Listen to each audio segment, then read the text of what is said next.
God. In this lecture, we will study control and coordination. How control and coordination takes place in animals and in plants. Systems responsible for control and coordination in animals.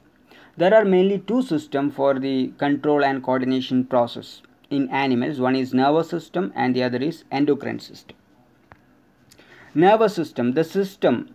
Nervous system is composed of specialized cells called neurons, which exercise control by sending electrical signals called nerve impulse.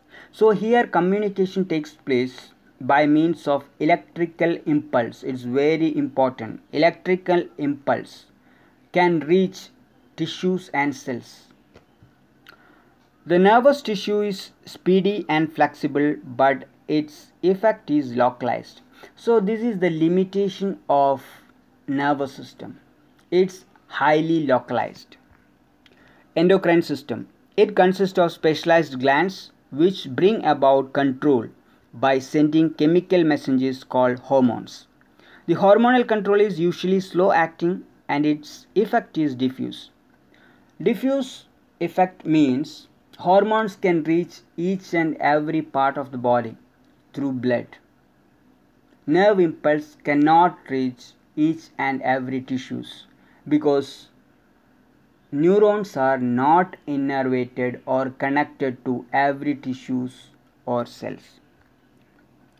Nervous system in animals. Nerve cells or neurons are the structural and functional unit of nervous system. It has special structure to receive and transmit nerve impulses. Structure of neuron. A neuron consists of three prominent parts. First one is cell body, second dendrites, and third one is axon. So this is the structure of neuron. Here you can see dendrites, hair-like structure which can receive the stimulus from the environment. And cell body contains a prominent nucleus. The cytoplasm of the cell body is called neuroplasm, and the longest part of the neuron is axon. In some neuron there is a covering. That covering is known as myelin sheath. So that type of neurons are known as myelinated neuron. Through myelinated neuron, the nerve impulse can travel or transmit very fast. And the end of the axon is called nerve ending, which contains some chemicals which are known as neurotransmitters. These neurotransmitters convert the electrical signals into chemical messages, and it can also speed up the transmission of nerve impulse. For example, chemical transmitters or neurotransmitters like acetylcholine and dopamine. These are the examples for neurotransmitters. Cell body. The cell body of a neuron is also called cyton or soma. The cell body is concerned with metabolic maintenance and growth. It also receives nerve impulses from dendrite and transmit to axon.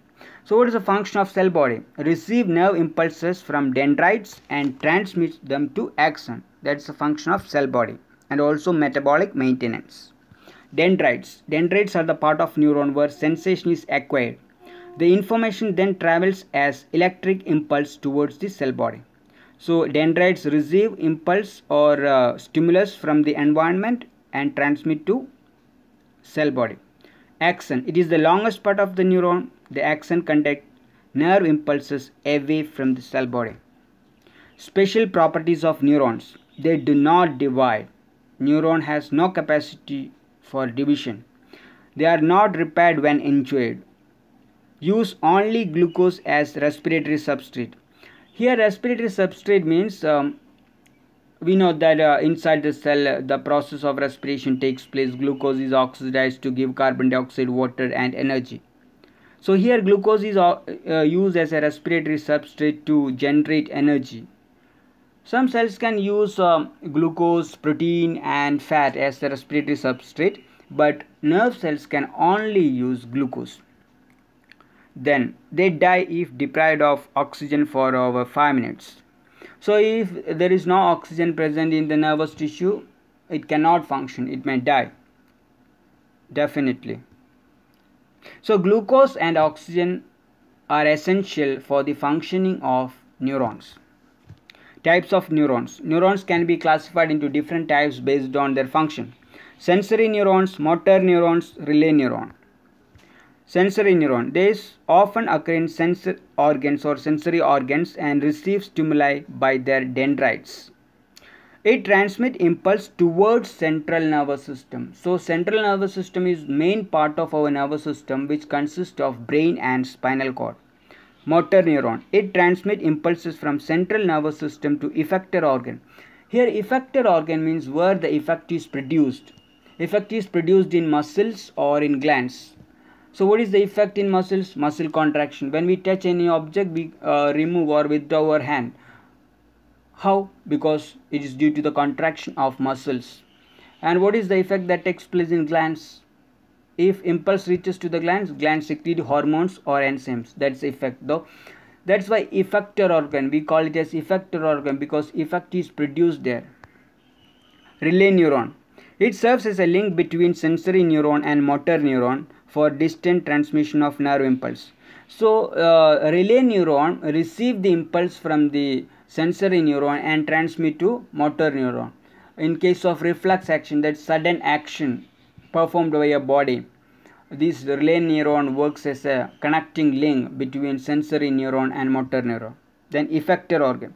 It's a muscle or gland in specific part of the body which produces suitable response that we already discussed. So there are effector organ and effector organ. Effector organ means where effect is produced, and effector organ means where effect is produced or where the reaction takes place. This is all about this lecture of control and coordination. That's the first part of our lecture, neural control. If you like this video, like and press the red button, then also press the bell button, so you will get information about awesome videos. So keep in touch with. Happy learning. Thanks for watching.